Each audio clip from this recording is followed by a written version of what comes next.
최근에 한 성도님들 만났던 기억 중에서 욥기를 강의하고 있으니까 욥에 대하여서 말씀을 나누었던 기억 가운데 이런 말씀을 하시는 분이 있었습니다.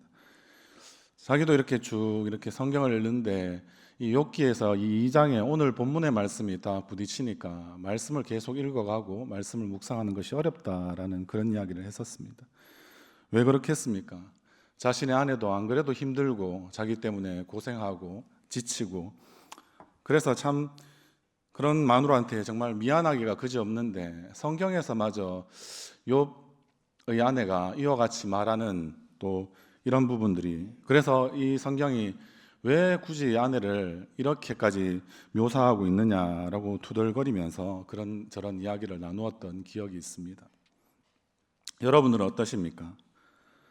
참 그런 마음들이 충분히 이해됩니다. 저도 결혼 생활이 그만큼 오래되었고 여기서도 그렇게 이제는 뭐 우리 청년을 또 이렇게 청년들을 부모로 두신 분들도 여기 또 계시기도 하니까 그들 삶들을 이렇게 돌아보면 그렇습니다. 같이 한평생 뭐 남자가 또한 여자가 그렇게 부모를 떠나서 한 몸이 되어져 가는 과정들은 참 쉬운 것이 아닙니다. 아마 우리 교회 생활도 똑같지 않겠습니까? 우리의 교회도 가정 같은 교회, 교회 같은 가정이다 라고 생각하고 하나님의 식구다, 하나님의 가족이다, 우리가 그렇게 정의 내리고 하고는 살지만 가족이 되어가는 과정들은 참 이 교회에서 쉽지 않은 것 같습니다.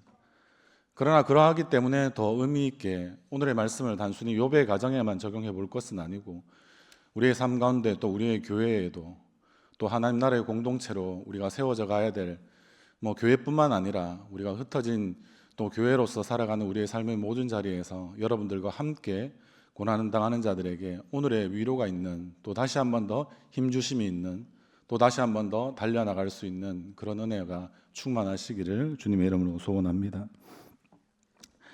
지금껏 욥의 안에 대한 이런 여러 해석들이 실제는 좀 있었습니다. 다른 해석들을 잘 안 들어보시는 것 같기도 하고 주변에 좀 살펴보니까 잘 모르시기도 하고, 성경이 이제 단순히 하나의 뭐 우리가 생각할 때 한글 성경도 여러 버전이 있고 영어 성경도 여러 버전이 있지만 그런 한글이나 영어로 이렇게 번역되어서 여러 버전이 있다는 것은 어떻습니까?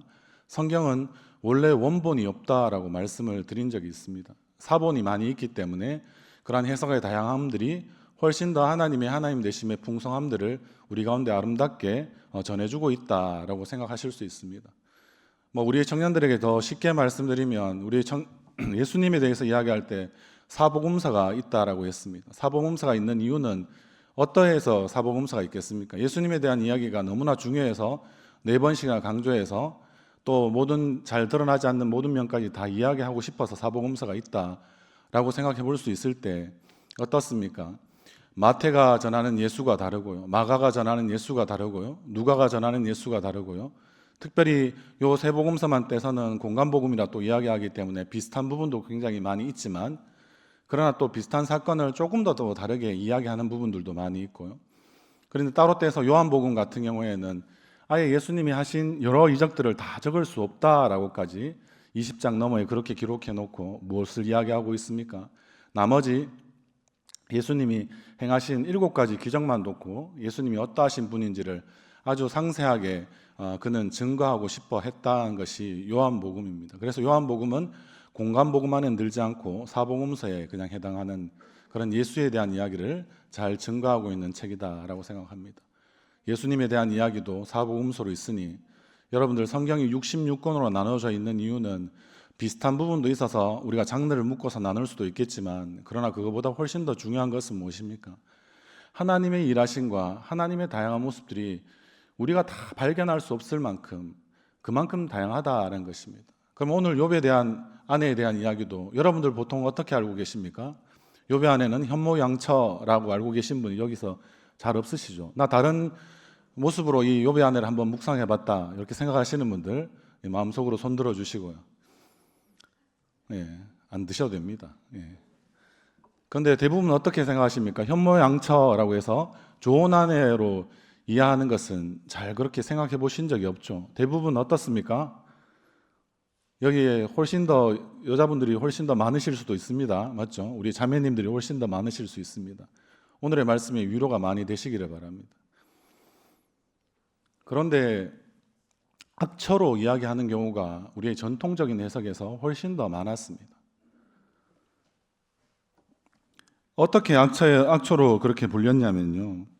실제 여러분들 그 유명한 내 자신을 알라라고 이야기하는 소크라테스의 아내의 이름은 어떻습니까? 그 크산티페라고 이야기하는데 그 여인을 한 명 두고 우리가 너무나 존경해 마지 않는 성 어거스틴이라고 이야기하는 그 어거스틴은 뭐라고 이야기했는 줄 아십니까? 악마의 보조자다 이야기하고 종교개혁의 완성자라고 이야기하는 칼뱅은 저 여인이야말로 사탄의 도구다라고까지 이야기를 했습니다. 그러니까 4세기의 그 황금의 입이라고 불리는 동방 교부로 알려져 있는 아주 유명한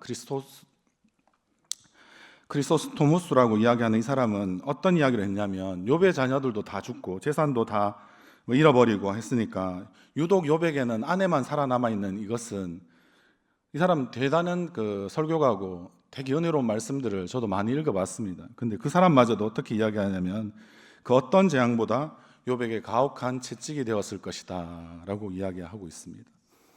이렇게 많은 우리가 존경하지 않는 믿음의 많은 선배들도 어거스틴도 아니면 칼뱅도 아니면 어떤 의미에서는 이 크리스토스 토무스라고 하는 이 설교자도 그렇게 많은 이야기를 했던 그런 모습들을 볼 때 과연 이런 정도의 이야기를 만약에 듣는다라고 생각하면 기독교 내에서 정말 나쁜 아내 마치 전형처럼 콘테스트가 벌어지면 욥의 아내는 거의 선두를 빼앗기지 않는 순위권에 입상할 수밖에 없는 그런 여인으로 우리의 기억 속에서 많이 해석되어지고 반복되어지는 건 사실입니다. 오늘 9절의 말씀 한번 같이 읽어볼까요? 시작. 그의 아내가 그에게 이르되 당신이 그래도 자기의 온전함을 굳게 지키느냐 하나님을 욕하고 죽으라. 예. 이 마지막 그 하반절의 말씀이 백미였죠. 예, 욥의 아내가 나쁜 아내가 맞다. 하나님을 욕하고 죽어라 라고 이렇게 생각하니까 우리는 이 말씀을 그렇게밖에는 받아들일 수 있는 다른 여지가 별로 없었습니다. 그런데 우리가 오늘 히브리어 원문이 원래 그 미소라 본문을 그 가장 중요한 본문으로 생각해서 그 본문이 계속해서 전해져 오고 있습니다.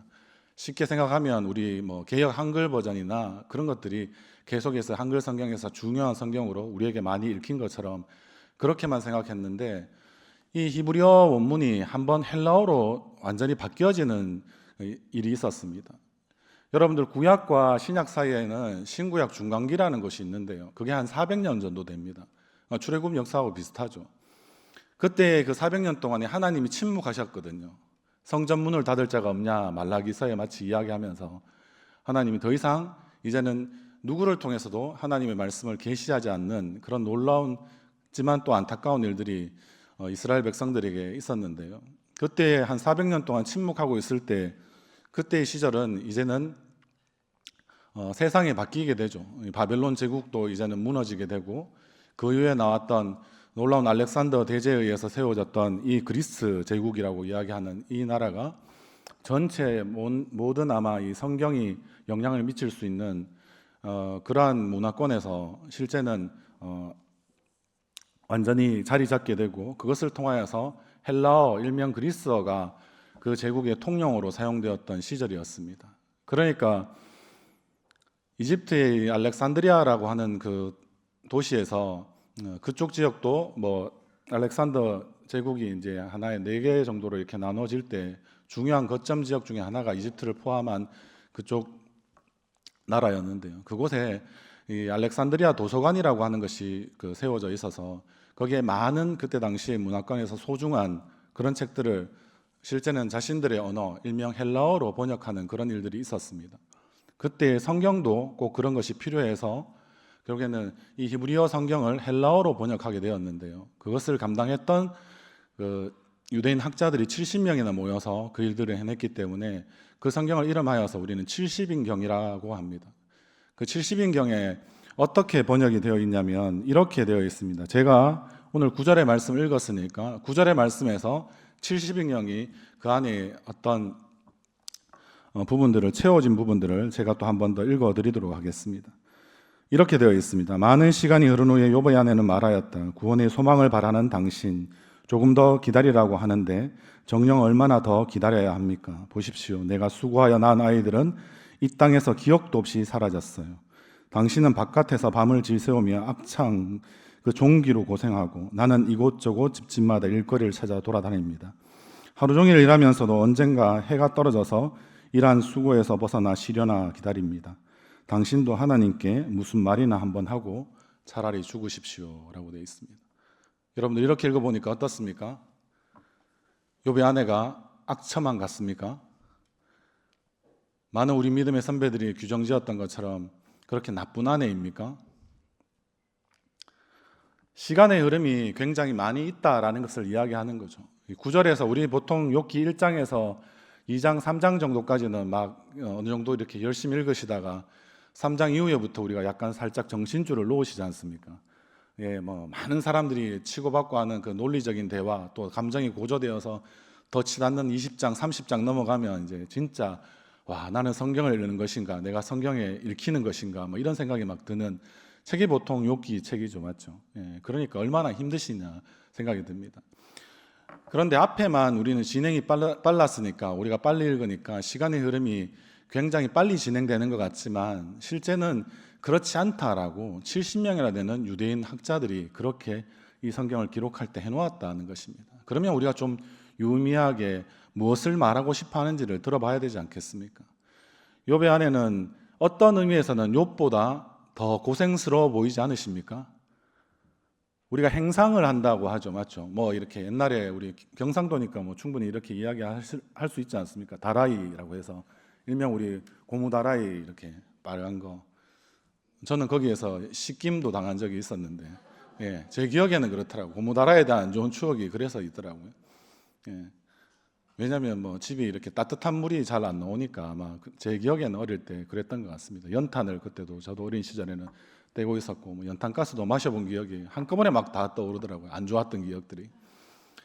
그런데 거기서 어쨌든 고무다라이에 뭔가 이렇게 팔 물건들을 모아가지고 그렇게 늘 머리에 이렇게 쥐고 다니시는 그런 분들이 많이 있었지 않습니까? 그러니까 욥의 아내가 이 일들을 했다는 거예요. 어떤 것 때문에요? 집안이 쫄딱 망하고 남편은 종기로 인하여서 악창이 창궐해서 더 이상 자신의 몸도 제대로 가누지 못하고 남편 구실도 못하는 그 남편을 그래도 어떻게든 저떻게든 그래도 뭐 산입에 거미줄 쳐야 되겠습니까? 먹여 살리려고 그렇게 다니고 있었는데 한날은 또 어떤 마음에 팍 부딪히고 완전히 마음이 무너지는 순간들이 있지 않습니까? 한 여인인데 이제는 자기도 더 많은 것을 잃어버린 것 같은데 의지할 수 있는 이 남편마저도 이제는 더 이상 안 되겠다 싶은데 남편은 너무나 꼿꼿하게 신앙생활을 경건하게 여전히 하고 있는 거예요. 하나님에 대한 불평과 원망을 한마디도 채 하지 않는 거예요. 아내가 그런 이야기를 들어본 적이 없는 거예요. 여러분들 그러면 어떻게 하겠습니까? 속에 이제 천불이 올라온다고 보통 이야기하죠. 예. 그러니까 뭐라고 이야기합니까? 하나님 앞에 좀 말이나 당신은 좀 하고 제대로 하나님하고 좀 대면해서 그런 이야기라도 좀 하고 차라리 그러고 이제 이것이 하나님께서 가라고 하신 길이면 차라리 그렇게 하나님께 말씀드리고 당신은 차라리 죽는 편이 차라리 낫지 않겠느냐. 어떤 의미에서는 뭐 요즘에도 치면 우리가 그런 것들을 많이 보지만 정말 같이 죽고 싶다라는 생각에 뭐 거의 준한 수준에서 이런 이야기를 하는 것이다라는 거죠. 그러니까 욥의 아내가 욥을 지금 우리가 한글 성경으로 읽을 때는 모든 시간의 흐름을 딱 잘라내버리고 그것만 보고 있으니까 뭐라고 이야기하는 것 같습니까? 욥의 아내가 그냥 욥을 비난하고 욥이 믿는 하나님도 비난하고 비판하고 이래서 그냥 당신은 하나님을 욕하고 죽으라라고 우리는 단순하게 이렇게 받아들이지만 70인경이 그렇게 말하고 있지 않다라는 것입니다. 물론 어떤 분들은 나는 70인경은 볼 필요 없고 뭐 이렇게 딱 정해진 이 한글 성경만 저는 열심히 보겠습니다. 그렇게 말씀하셔도 됩니다. 그럼 이 목사가 설 자리가 없습니다. 예. 그런 이야기들이 여전히 우리 가운데 여러 성경 번역으로 우리 가운데 있는 것은 한 번쯤은 생각해 보라는 거죠. 우리가 누구를 한 사람을 단선적으로 평가하고 1차원적으로 이해하고 하면 이런 일들이 많이 일어난다는 겁니다. 우리의 삶 가운데 주변에 다른 분들이 어떠한 상황이 있는지 우리가 잘 모를 때가 많으면 우리는 함부로 이야기할 수 없는 것입니다. 기다려주기도 하고 또 다른 것을 통하여서 또 다시 한 번 더 들어보기도 하고 또 더 기도해 주기도 하고 하는 것이 우리의 이 공동체 생활이 아니겠습니까? 그런 의미에서 보았을 때 여러분들, 이 욥이 아내가 지금 말하는 이런 구장의 내용은 뒤에 하반절 빼고 상반절과 중반절까지 내용은 무엇입니까? 욥의 아내도 욥에게 그렇게 호소하기도 하지만 그러나 욥의 아내도 어떻습니까? 탄식하고 있는 것입니다. 함께, 그러면 욥의 아내는 어떤 사람입니까? 욥과 함께 누구보다도 어떻게 보면 더 몸이 멀쩡해서, 몸이 성해서, 건강해서 욥마저 책임을 져야 되는 그런 자리에까지 이른 가장이 되어야 하는 욥의 아내의 탄식이다라고 보면 여러분들 더 가슴 아프고 메이지 않습니까? 우리가 뭐 다니엘 기도에도 오늘 저녁에도 보지만은 많은 분들이 실패와 고통의 그 자리에서 벗어나야 할 때, 그럴 때 어떤 의미에서는 자기보다 더 힘들어하는, 특별히 가족이 더 아파하고 힘들어하는, 부모님은 또 어떤 의미에서는 자식은 또 부모님이 그와 같은 상황에 있는 그런 것들을 보면 내가 차라리 아팠으면 좋겠다라고 마치 생각하는 그 마음이 지금 고스란히 실려 있는 것이 욥의 아내의 지금 이런 이야기들입니다. 여러분들 그렇게 생각해 보면 어떻습니까? 우리는 결국에는 이러한 것이 남편과 함께 고생하고 있는 것이고, 그리고 욥의 아내도 결국에는 고난받는 당사자이다라는 사실을 우리는 좀 이해해 줄 필요가 있지 않겠습니까? 남편에게 결국에는 하나님을 욕하고 죽으라고 말한 이 욥의 아내의 말은 단정이나 명령이 아니라 앞에서도 말씀드리지만 탄식을 넘어서서 호소와, 이제는 좀 어떻게든 당신 스스로도 그렇게 하나님과 뭔가는 대면해서 하나님을 제대로 아는 그런 수준에까지 차라리 당신이 이르르고, 그리고 그것을 통하여서 결국에는 그 결론이 결국엔 죽음으로 끝날지라도 당신 스스로 뭔가는 자꾸 지지부진하게 이렇게 있지 말고 뭐라도 해보라는 거죠. 몸이 아프니까 하나님 앞에 말이라도 해보라고 이야기를 하는 것입니다.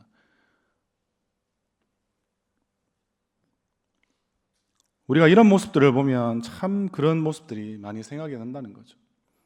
이것은 어쨌든 70인경에 근거해서 제가 좀 한번 말씀을 더 드린 거고요. 두 번째, 이 욥의 아내가 악처가 아닌 이유에 대해서 우리가 살펴보면 42장의 내용들, 이제는 뭐 욥의 마지막 또 부분들은 또 우리가 굉장히 즐겁게 읽으시는 걸 알고 있습니다. 38장, 39장, 40장 넘어가면 이제 욥이 두 배의 축복을 받는 이런 일들이 있으니까 우리의 눈에 또 이렇게 확 선하게 또 많이 확 들어오거든요. 그때 어떤 내용이 있습니까? 아들 결국에는 7을 다시 낳게 되고 딸도 3을 낳게 됩니다.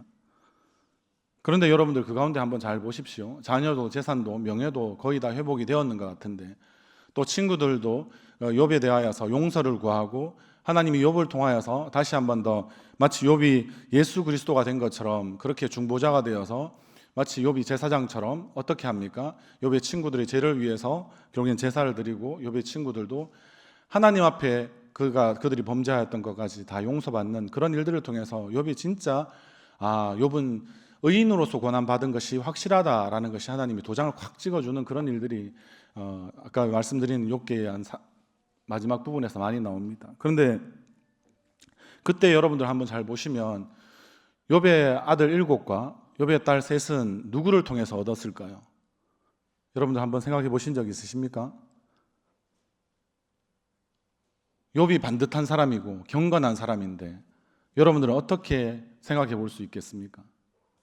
욥이 그러면 가정이 자기 어쩔 수 없이 하나님 때문에 이혼했는 내용으로 여러분들은 결론 지으시는 게 더 은혜로우신가요? 저 여인은 경건하지 못한 여인이나 그렇게 생각해 버리고 여러분들 단순하게 이혼한 후에 새로운 그 아내를 얻어서 그렇게 했다라고 그렇게 보는 것은 우리가 요즘에 바라보는 시각이고, 성경에 하나님께서 정말 그렇게 하실까라고 생각하는 것은 좀 한번 좀 물음표를 달아야 되지 않겠습니까? 정말 우리가 생각할 때 악차와 같은 말로 의도가 아닌, 아까 욥의 아내가 함께 고난을 당한 자가 아니라 자기는 도저히 못 살겠으니까 우리의 짧은 시간 안에 가정을 책임지기보다는 하나님 욕하고 죽어라고 해서 그렇게 했다 손치더라도 저는 그런 욥의 아내를 결국에는 하나님께서 돌이키시는 일들을 통해서 결국엔 함께 사는 그런, 다시 한 번 더 그런 완전한 회복들 가운데 그런 일들이 일어났을 거라고 생각합니다. 그런데 70인경을 보고 그리고 다시 한 번 더 우리가 생각을 해보니까 욥의 아내도 함께 정말 같은 고통을 받아가면서 그렇게 철저히 지내고, 또 욥의 세 친구들이 왔을 때 그 모든 과정들을 지켜보면서 끝까지 욥의 아내가 욥을 돌봤다고 생각하면, 결국에는 42장에 나오는 이 새롭게 얻은 일곱 아들과 그 딸 셋은 누구를 통해서 얻어야 마땅하겠습니까? 모르겠습니까? 네, 욥의 아내가 통해서 얻는 것이 마땅해야 되지 않겠습니까?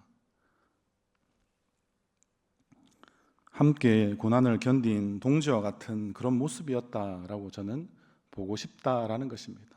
물론 나머지 해석은 여러분들의 자유이십니다. 여러분들 그렇게 볼 때 욥이 어떻게 말하는지 우리 10절의 말씀 한번 같이 볼까요? 10절의 말씀도 같이 읽겠습니다. 시작.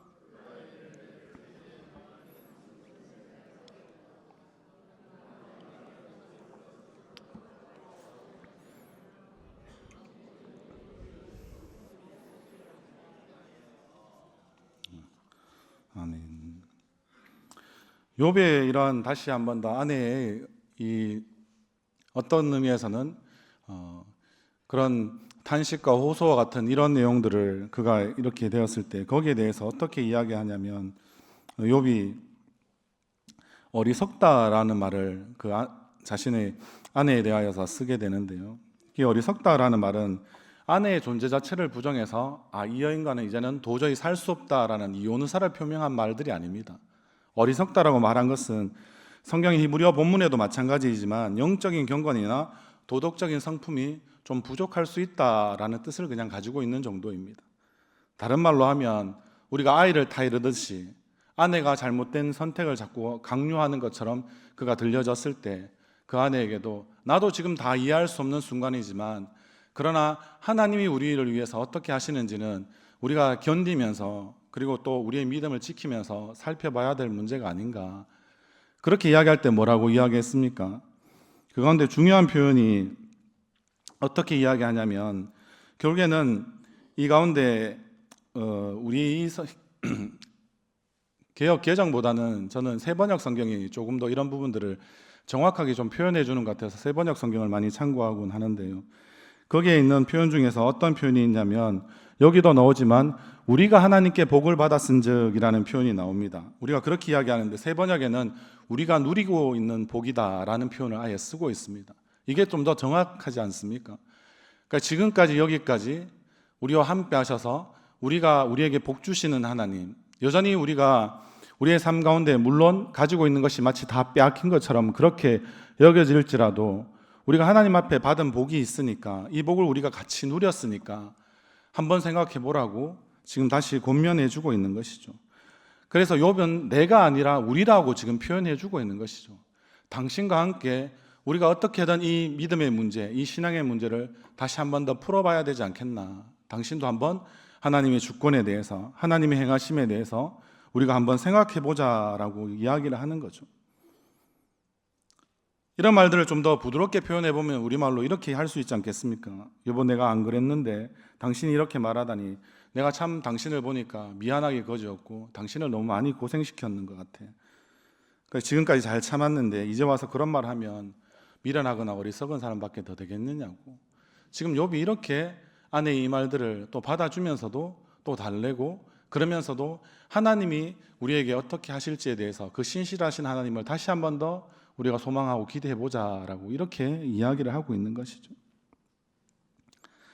그런데 여러분들, 마지막으로 제가 이 욥의 아내가 그래서 현모양처에 가깝다라고 그렇게 말씀드릴 수 있는 중요한 근거 중에 하나는 오늘의 성경 가운데서도 어떻습니까? 욥이 결국 아내의 말대로 하나님을 욕했다라는 사실을 여러분들은 아십니까? 오늘 이 본문의 말씀이 끝나고 난 다음에 3장 1절의 말씀 우리가 한번 읽어볼까요? 시작. 그 후에 욥이 입을 열어 자기의 생일을 저주하니라. 욥이 입을 열어 이르되 내가 난 날에 멸망하였더라면 사내 아이를 배웠다 하던 그 밤도 그러하였더라면. 그렇게 이야기하면서 계속해서 자신이 뭘로 하고 있습니까? 아내가 잘 시킨 대로 말로써 어떻게든 하나님께 저항하고 있습니다. 차라리 그렇게라도 자기가 말하는 것이 오히려 더 악창이나 이 종기는 나아지진 않더라도 자신의 이 상한 심령들은 회복되는 또 중요한 단초가 되지 않겠습니까? 시작점이 되지 않겠습니까? 그런 의미에서 욥의 아내는 참 중요한 역할을 해주었다라고까지 말할 수 있다는 거죠. 욥의 아내가 봤을 때 욥의 마음을 누구보다도 아내가 잘 알지 않겠습니까? 저도 우리 아내한테 들키는 경우가 많은데요. 여러분들 각자 지금 부부 생활 가운데서 남편이 뭔가 조금 불편하거나 뭔가 거짓말을 하거나 그렇게 하시면 아내에게 잘 숨기시는 분은 진짜 연기상 이런 거 받으셔야 됩니다. 근데 대부분 안 그러시다는 거 지금 남편들은 잘 동의하지 않으시는데 지금 다 웃으시는 우리 아내분들께서는 아내 되는 우리 권사님, 집사님, 성도님들께서는 잘 아시는 것 같아요. 흐뭇하게 지금 웃고 계십니다. 그러니까 말하지 않아도 아는 거죠. 우리가 웃은 거 웃음으로 서로 이제 이해하는 거죠. 남편분들 잘 모르시고 맞죠? 잘 들킵니다. 그러니까 다른 말로 하면 너무 욥이 안 그러려고 하는 애써서 버티고 있는 그런 모습을 욥의 마음을 꿰뚫고 있는 것이 욥의 아내였다라는 뜻입니다.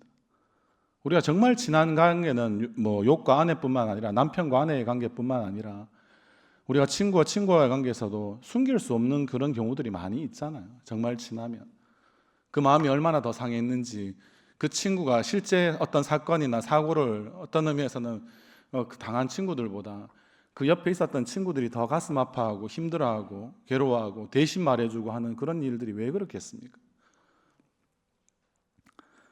그런 것들을 보면 참 그런 모습들이 많이 보인다는 거죠. 저는 오늘 말씀을 이렇게 정리하면서 욥의 아내가 그런 현모양처였고 그래서 결국에는 마지막에도 욥의 가정이 회복될 때 욥의 아내가 중요한 역할을 하였다. 저는 이것을 단순한 결론으로 잡고 싶지는 않습니다. 원래 하고 싶었던 것은 제가 이전에 읽었던 괴테의 그 파우스트의 마지막에 나오는 아주 유명한 말이 있는데요. 그 말의 직역으로 제가 한번 읽어보면 이런 내용이 있습니다.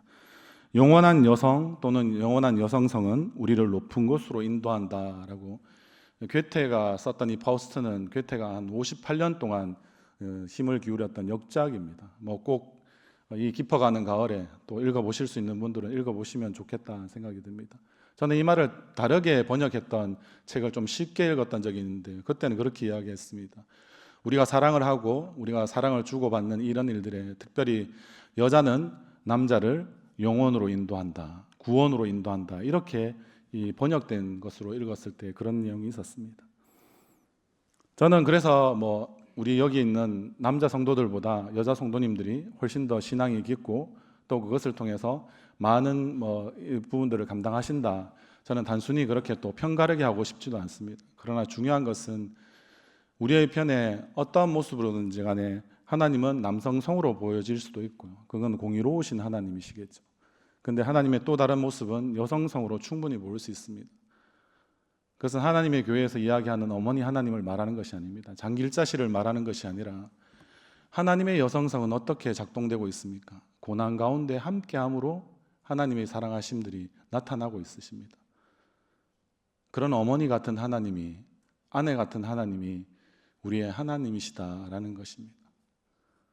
그래서 우리가 갈 길을 몰라서 혼자 외로워서 부들부들 떨고 있을 때도 항상 하나님은 그렇게 숨기면서 은밀한 가운데 일하시면서 우리와 함께 하시는 하나님이십니다. 그런 하나님이 우리에게 누구를 통해서 있는 것입니까? 욥에게는 욥의 아내로, 또 다른 고난받는 사람들에게는 고난받는 사람을 함께 버텨줄 수 있는 친구의 모습으로, 또 여러 가지 우리 주변에 있는 많은 사람들이 우리 가운데 있다는 겁니다. 우리의 교회는 또 어떨까요? 우리가 고난당할 때 누군가는 우리의 성도님들 가운데서 그런 하나님의 어머니 하나님을 경험하신 분이 더 따뜻하게 자비와 긍휼을 그 가운데 베풀어주고 함께하는, 그리고 그 손을 맞잡아주는, 그리고 그 긴 시간들을 함께 기도하면서 버텨주는 그런 모습들이 우리 가운데 다 있지 않겠습니까? 제가 지난번에도 늘 말씀드렸던 것처럼 야곱과 에서의 이야기를 다시 돌아가서 말씀드려보면 우리는 원수의 얼굴에서도 하나님의 얼굴을 구할 수 있는 사람들입니다. 여러분들 정말 그렇게 여러분들의 삶 가운데서 나를 가장 힘들게 하는 그 사람이지만 그 사람을 통해서 나를 빚으시고 깎아내시는 하나님의 놀라운 손길들을 여러분들은 경험하실 수 있는 우리의 주의 몸된 교회가 되기를 간절히 소원합니다. 그리고 여러분들이 그런 교회 같은 가정이 여러분들이 주어진 가정에서도 이루어지기를 바랍니다. 그리고 여러분들이 속한 우리 청년들은 또 때로는 학교와 직장에서, 또 때로는 또 우리 성도님들의 일터에서, 우리가 속한 우리의 모든 공동체 안에서 하나님은 때로는 가장 어려운 사람을 붙여주실 때도 그것을 통하여서 말씀드린 대로 욥의 아내도 악처라고 생각하더라도, 그러나 그 이야기를 통하여서 어떻게 됩니까? 욥은 또 하나님께서 그를 빚어가십니다. 그가 현모양처였으면 어떻습니까? 또 그런 의미에서 함께 하면서 같은 편이 되어서 하나님의 편에 서서, 우리가 하나님이 주신 고난이고 허락하신 고난이지만 하나님의 철저한 주권적인 일하심과 신실하심들을 우리가 기대하면서 하나님의 약속을 같이 붙들어낼 수 있는 그런 우리의 남은 삶들이 주님 앞에서 잘 살아가시는 우리 복된 성도님들 되시기를 다시 한 번 더 주님의 이름으로 소원합니다.